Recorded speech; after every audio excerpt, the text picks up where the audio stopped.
Have you ever heard about this particular food in Korea? Are you curious about all the disgusting and most fun gourmets around the world? And join us in our journey as we uncover where these interesting menus and foods come from with our one and only Chef Matt in the studio. 안녕하세요. 안녕하세요. We really do cover a wide topic of food. I know. I've noticed that the word disgusting has crept into our intro now that we're talking about. Because sometimes it does. And It's, crept up on me as well. And I just realized we do talk about like the most weird, bizarre food combos. Everything about food. And, not everything about food is pretty. That is true. I mean, the most stinkiest that makes it most illegal in certain places. Well, in any case, it's always fun to have you here in the studio talking about our substance, the things that keep us alive, but also sometimes it kills us too. Sure. And I want to talk about a certain aspect of food. I feel like nowadays with news, there's so much bad news coming out nowadays. And it feels like the world is almost coming to an end. Yeah. It's and true. If that's the case, what do you do for food?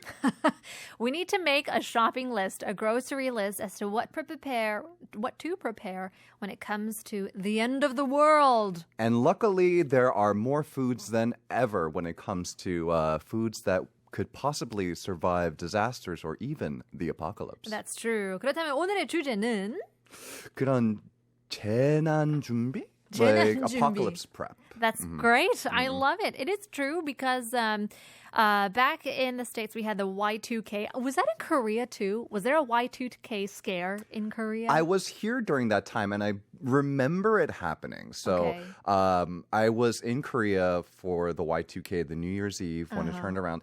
And that was the year where cell phones were just starting to become adopted. Okay. And I remember I was with my friends and we were all going to call our families after midnight, and no one could get through.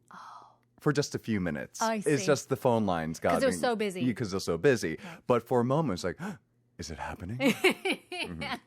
And of course, we had COVID. We had, certain scares when it comes to North Korea, South Korea, the bunker situation. And it just makes you kind of wonder with all the movies coming out as well. Right. What if something happened? Would I be prepared? 그래서 비상식량이라고 하네요. That's right. 비상 as an emergency. 식량, 식 meaning, what is it? Food. 양, kind of like, so it's talking about like emergency food supplies, essentially. I like it. I love it.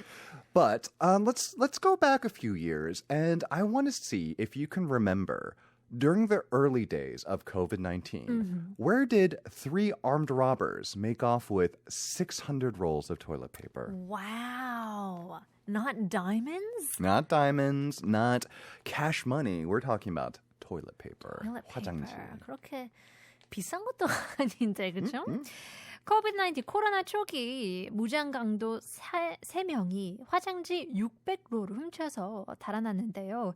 이 무장 강도들은 어디로 달아났을까요? That's right. And why toilet paper? This didn't happen to us here in Korea. No, thank goodness. Yeah, it happened Everywhere else. Yeah, it happened in around Southeast Asia, UK, Australia, the United States. I remember. Was it in Southeast Asia too? Yeah, but not 그랬어요. nearly as badly as it was in especially Australia, UK, and America. And I do remember seeing one YouTuber in Australia. He was saying that he has a theory that Australia was one of the first countries where the toilet paper hoarding started to happen just because of its proximity to where COVID started. Okay. And part of the thing was that they were saying that toilet paper, all of it is made in China, and so we're not going to get any imports of toilet paper into our Really? country.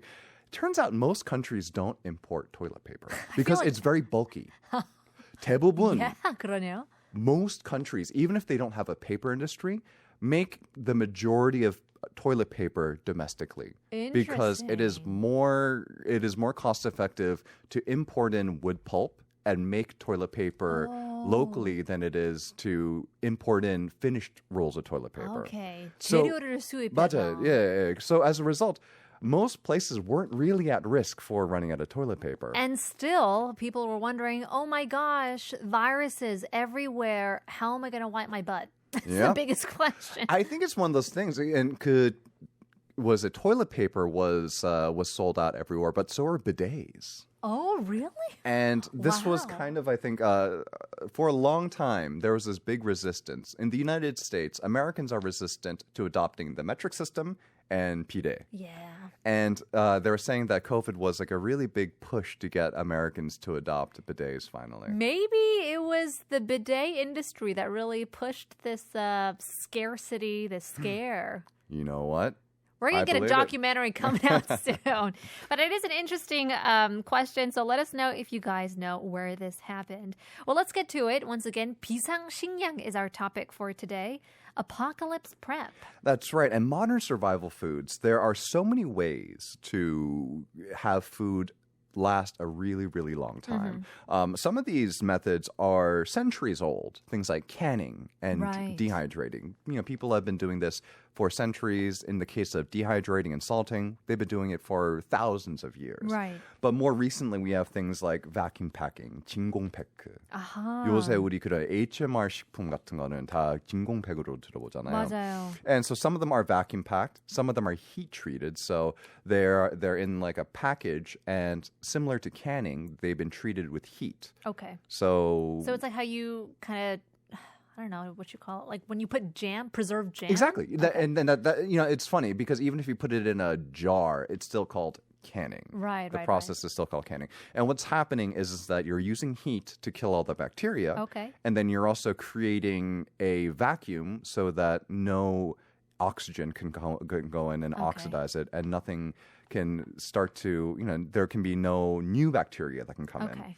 Freeze drying works by essentially removing all of the moisture, and 그런 수분기가 없으면은 bacteria can't survive without water. Oh. Think of bacteria like people. Like, you know, you want to create this. People can't survive in a desert without water. Uh-huh. Bacteria can't survive on food without water. I Same thing Yeah. that is going on. Well, H2O, a super important component for, I didn't know, us and for bacteria. Good to know that, as you said, all these different types of foods are available.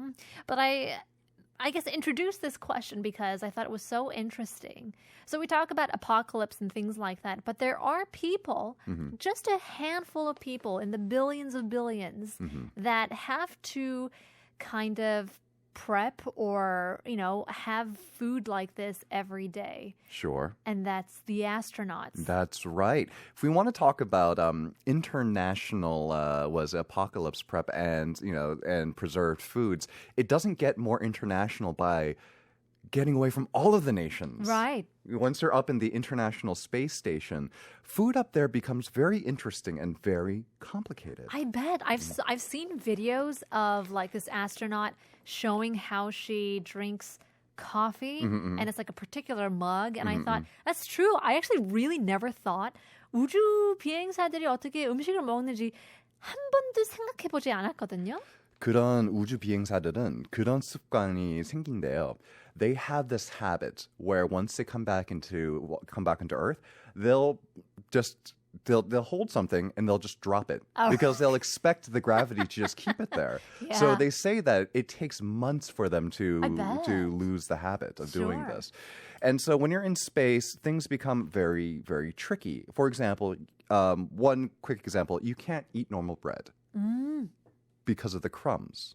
So instead of eating normal bread, they tend to eat tortillas. Wait, what happens to the crumbs? All the crumbs, they fly and they get into the computers and the machinery.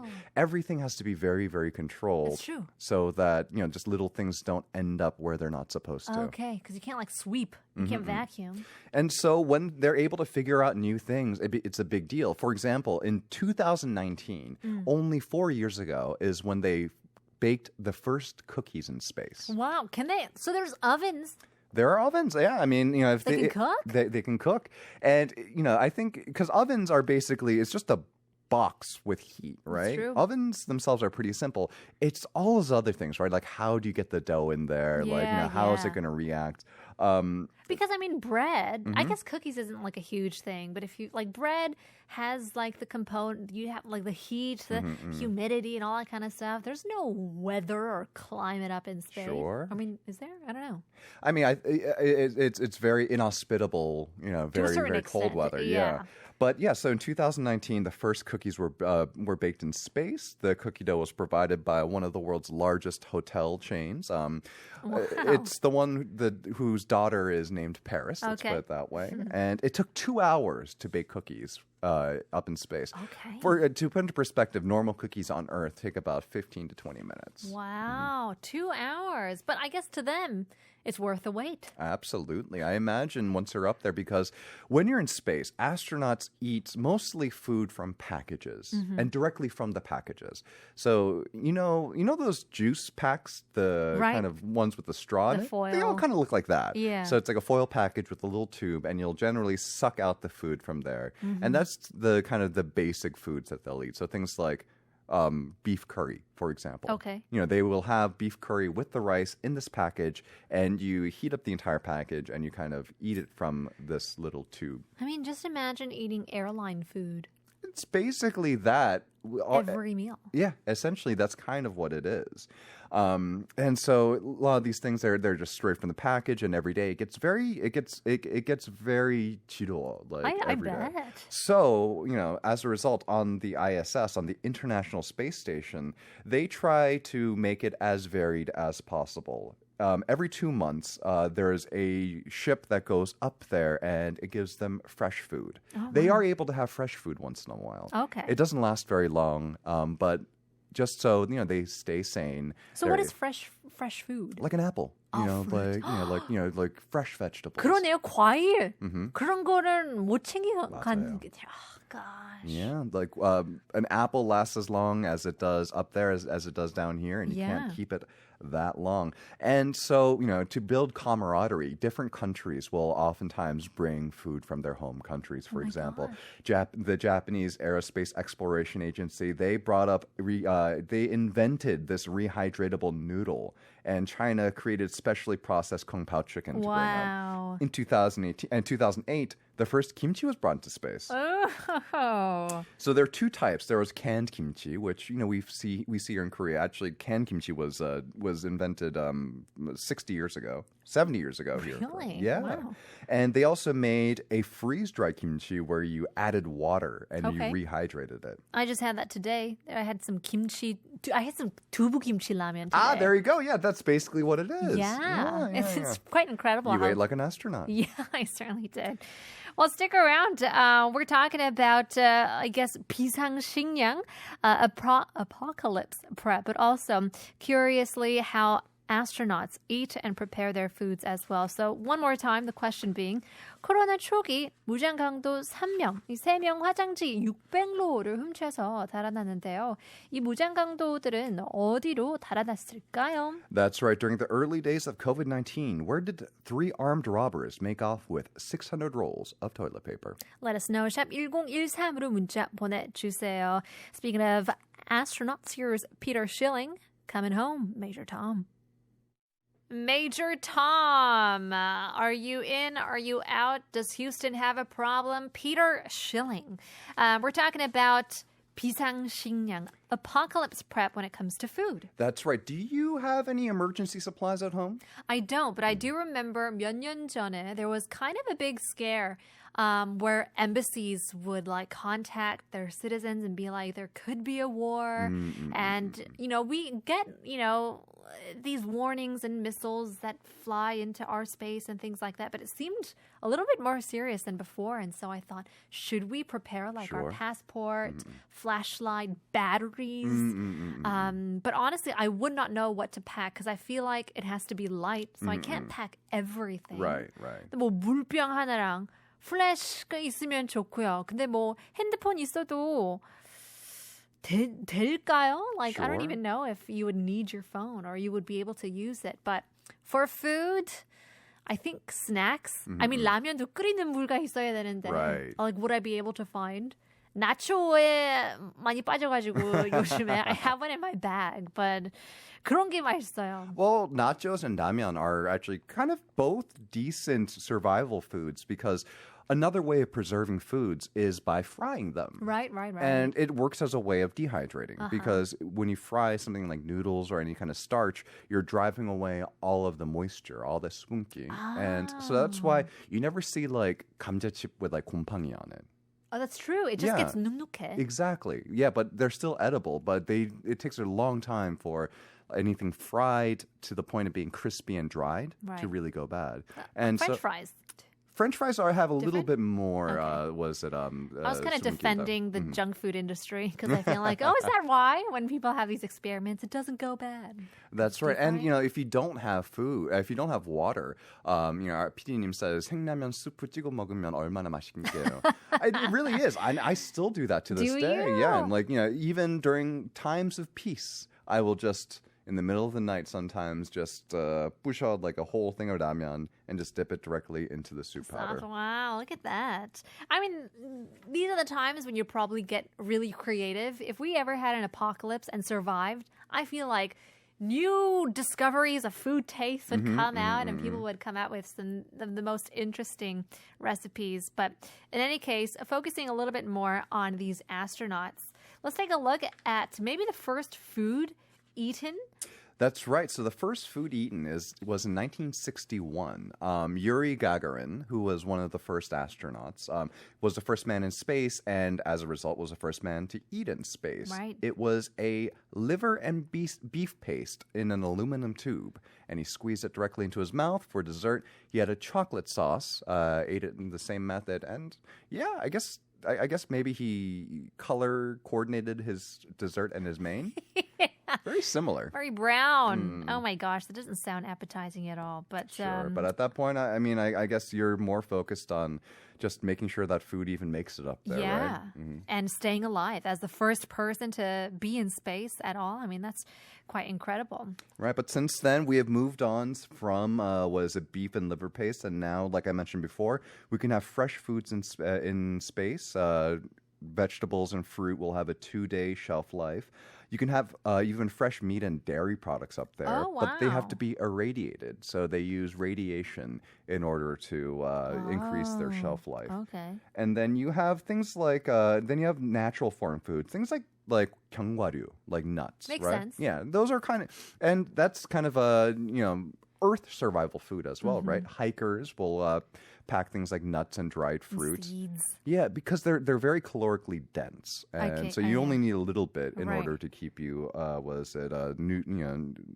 keep you Healthy. healthy Yeah. and keep you going for a while. And then we mentioned before rehydratable foods and drinks as well. So that's what they eat up in space in order to survive. It's really interesting. I mean, we'll get to it. We're running out of time. Taking a look at how other countries kind of prepare for apocalypse. Maybe there are people who do it way better and way more than us, but stick with us. We're getting back to our question once again. During Corona, people were getting super scared, more so of how to wipe their butts. 그래서 코로나 초기 무장 강도 3명이 화장지 600로를 훔쳐서 달아났는데요. 이 무장 강도들은 어디로 달아났을까요? That's right. During the early days of COVID-19, where did 3 armed robbers make off with 600 rolls of toilet paper? Drumroll, please. This was in Hong Kong. This was in Hong Kong? And they were suspected to have gang affiliations, and so with this, I think they saw an opportunity, and maybe they thought they could potentially profit off of hoarding Toilet these paper. supplies. Yeah, well, I mean, it's strange that there are armed robbers in the 20th century to steal toilet paper and in a relatively developed country, not for, survival purposes, but to make money, to profit off of them. Sure. Interesting indeed. Well, in any case, Hong Kong was the answers. Congratulations to those who got it right. Stick around. Our topic of 비상식량 continues after Dalmatian ER.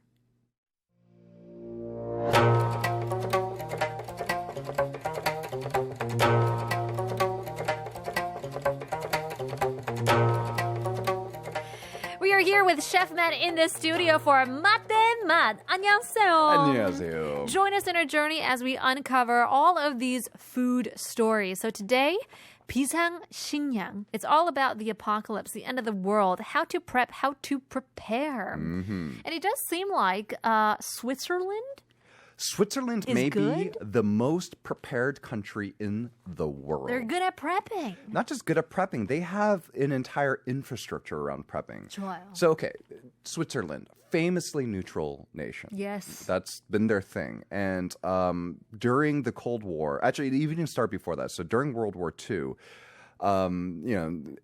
Germany was a Nazi Germany. Adolf Hitler, they Did their he said that he would not invade Switzerland, but Okay. he also said that about Poland. Okay. And so Switzerland basically didn't trust him. Okay. And so they started building these bunkers. And then the Cold War happened, and then they started building nuclear fallout shelters. Okay.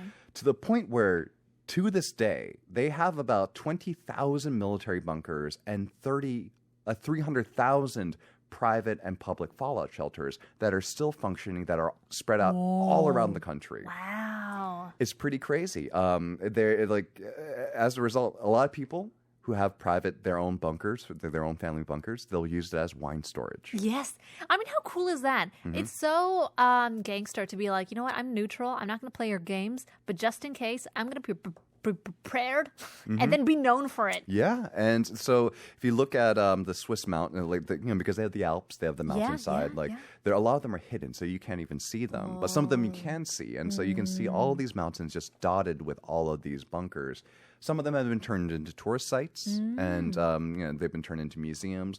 But Swiss bunkers have been making the news again lately with Russia's invasion of Ukraine. I see. And as a result, because of this, some people have kind of reawoken their bunkers and maybe thought like, it might be a good idea to start repurposing these, get the wine out, and put some edible food in there. I was watching the Kardashians, as one does.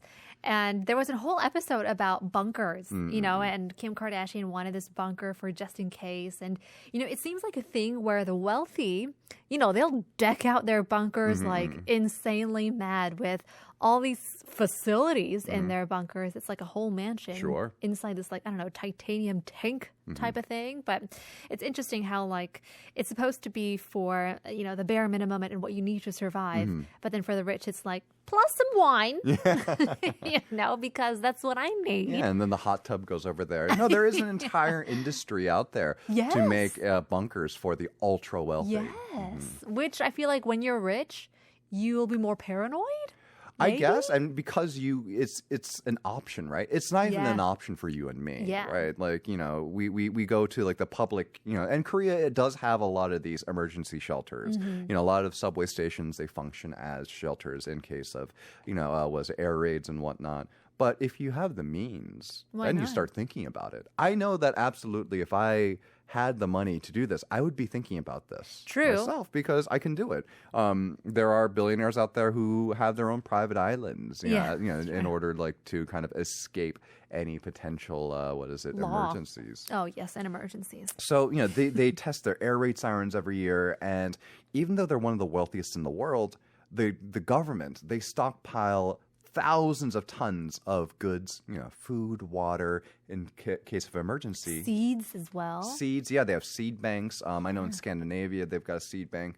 People have been talking about putting a seed bank on the moon. Okay. So in case of like a disaster happens, we can start. We can grow all these crops again. Let's just give up. Just be like, no, it's not going to work if the entire world blows up. Who's going to go to the moon? Have you seen that movie with Leonardo DiCaprio? And, oh my goodness, it's Meryl Streep. It's a star-studded. Don't Look Up. Don't Look Up. That's right. Yeah, the end of that movie, it's quite hilarious. Sure. But in any case, once again, talking about apocalypse, what would you do to prepare yourself for the end of the world? What would be on your grocery list? All right, well, let's get to our next question, shall we? All right, so we've got an interesting take on survival food. Which country's Olympic star eats only chicken nuggets when competing? That's fun. 어떤 나라의 올림픽 스타는 경기 전 오직 치킨 너겟만 먹는다고 하는데요. 이 스타는 올림픽 스타는 어느 나라 선수일까요? That's right. It's got to be American, right? Does it? I don't Does know. it? I don't know. I think chicken nuggets are pretty well beloved. Okay, I'll tell you this. The reason why this Olympic star only eats chicken nuggets when competing, he is a superstar. Okay. He is a he. He's well known. Most people will recognize his name. And because he travels all around the world, all throughout the year, he can't take any chances with local food that might not agree with him, that he might potentially get food poisoning. So he gets chicken nuggets because they fry the heck out of them. There's almost no chance you're going to get sick from chicken nuggets. It's not because he loves them. He's not necessarily gluttonous. This is his survival food. Yeah. It's the food that is so artificial that there's no chance it'll make him sick. 그러네요. 그리고 이제 호텔마다 다 있는 메뉴 아이템이 치킨 텐더, Exactly. 치킨 뭐 너겟 같은 게 있죠. All right, well, it makes sense. If for this Olympic star는 이것 또한 비상 식량일 수도 있기 때문에 이해가 됩니다. All right, well, let's talk about survival food throughout history, shall we? Yeah. So so the Native Americans, the Native Americans in the United States, they had a wide variety of survival foods. They would make beef jerky, which we've talked about, like as a form of dehydrating, as a form of being able to keep something for a while. But they had this thing called pemmican, which is very unusual. It looks like if you look at pemmican, it's just like a kind of a dusty block. Okay. And what they do is they take dried meat and then they pound it up with a little bit of fat, sometimes some berries. And it's essentially one of the very first energy bars out there. Oh. So it's taking something, beef jerky, dried meat, and it's compressing it and making it even more nutritious and long-lasting. Wow, it really does look like an energy bar. Yeah, that's basically what it is. And because, you can't just live off of protein alone. You need, things like carbohydrates and fats. That's why they mix in the animal fats and the berries in there. So do you just eat it as a bar or? So sometimes they'll rehydrate it and put it into different foods. Okay. But oftentimes, say if they're traveling throughout the day, right? If they're on horseback or if they're walking all day long, they'll just kind of keep it in their mouth, and it's so tough, and so they won't even really chew it. They'll just kind of let it dissolve in their mouth as they walk. So it seems like it lasts an entire winter, so a few months at least. You'll be able to keep it fresh. Pemmican. Sure. And have you ever had fry bread? No. Fried bread or just fry bread? It's called fry bread. So, and they have some in California, not quite as much, but you'll see it more in New Mexico and Arizona.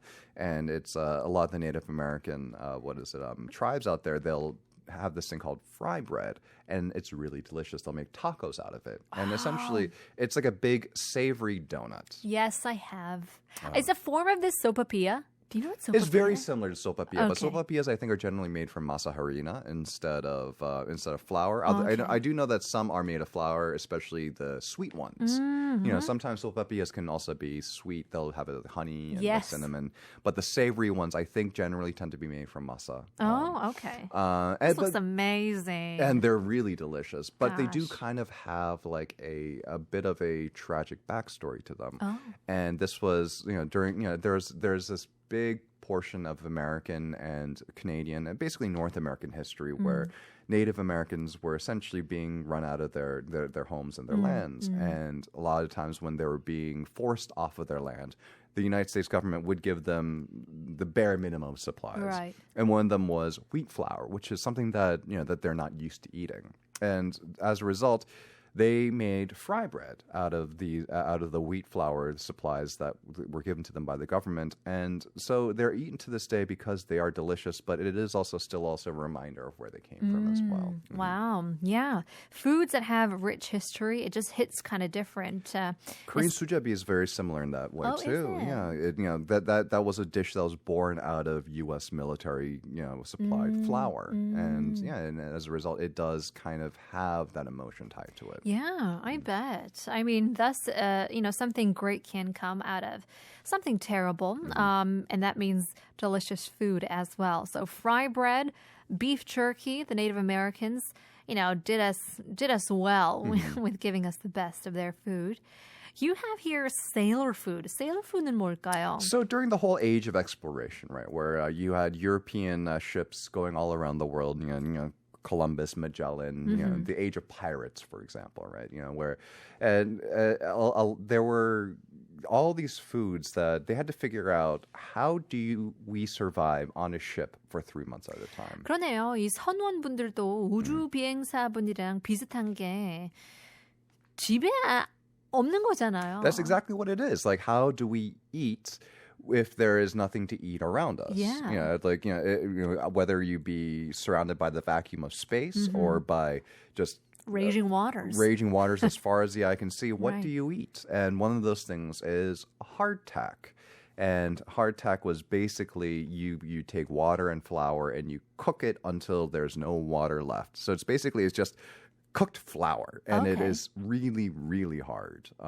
Oftentimes they're called ship's biscuits. Okay. And hardtack is also what we generally translate 건빵 into. I love 건빵. Believe me, modern day 건빵 is a million times I more bet. delicious because old school ship's biscuits or hardtack were so hard that you couldn't eat them raw. Oh, wow. You would generally soak them in water or you crumble them into your soup. Okay. And it was just cooked flour is what it is. It was flour that's cooked until it's hard as a rock. And this was to keep it as long lasting as possible. Sure. But even then, they'd often be filled with bugs. Oh my. 우리나라 약간 그 쌀에서 그런 맞아요. 벌레들이 나와요. 나오잖아요. Exactly the same thing. So they would say that before you ate your hardtack, you'd have to knock it against the table to knock all the See if insects anything out else of came it. out. Oh my god. But yeah, whether it be astronauts in the 21st century or sailors in the 16th century, it's all the same idea. 그러네요. Like, how do we remove the moisture so nothing bad can grow in here so we can survive for months at a time? Yeah. Well, it's strange that a lot of these things come from these desperate times, these dire straits. Kompang being one of my favorites, but as you said, very different to what they ate back then. But in any case, once again, we're talking about this particular athlete and what his go-to survival food is.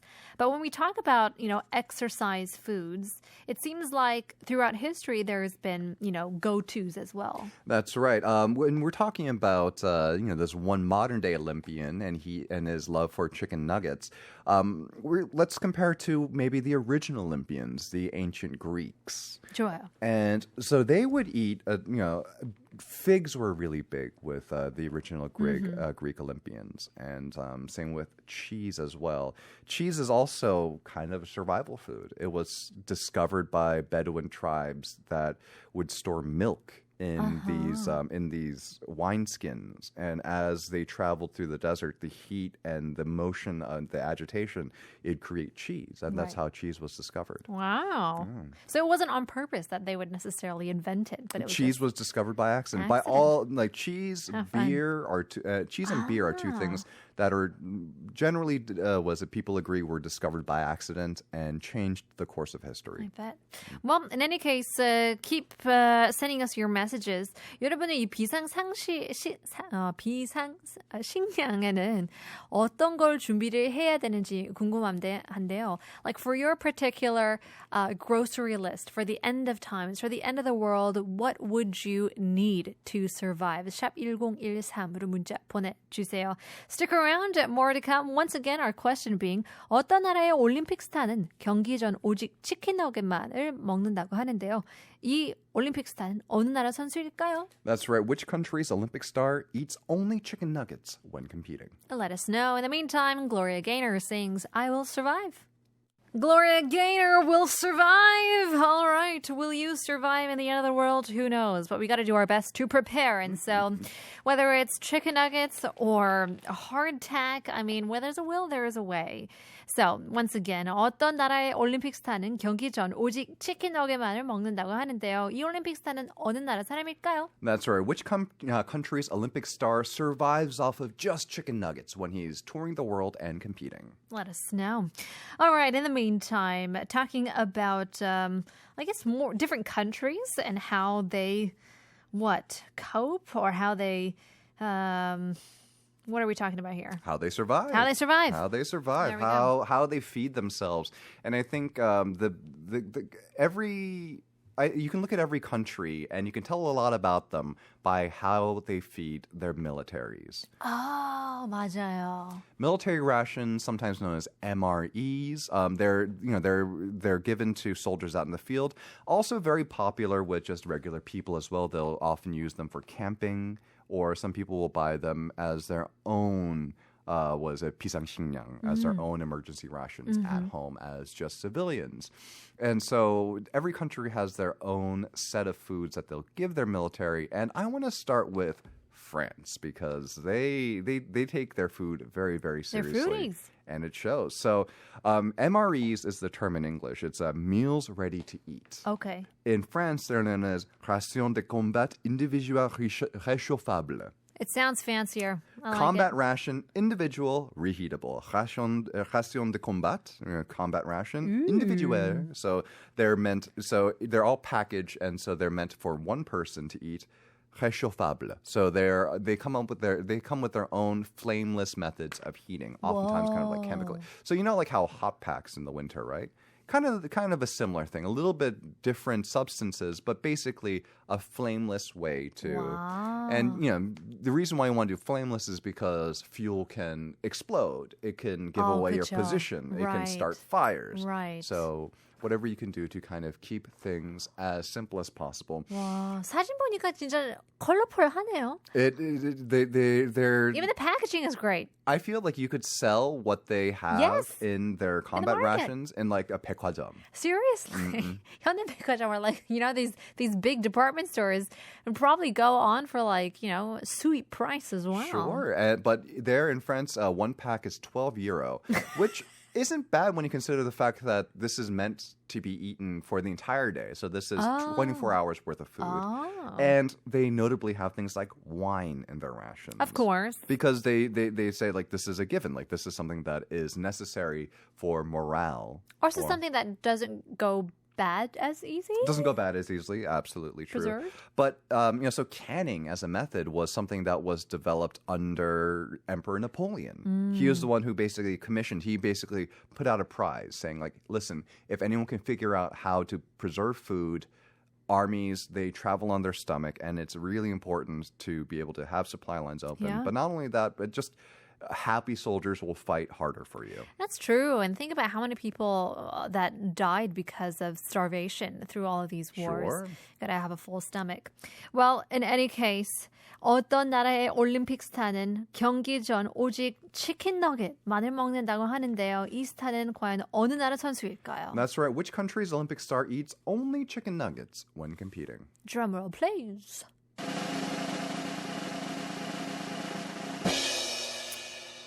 Jamaica.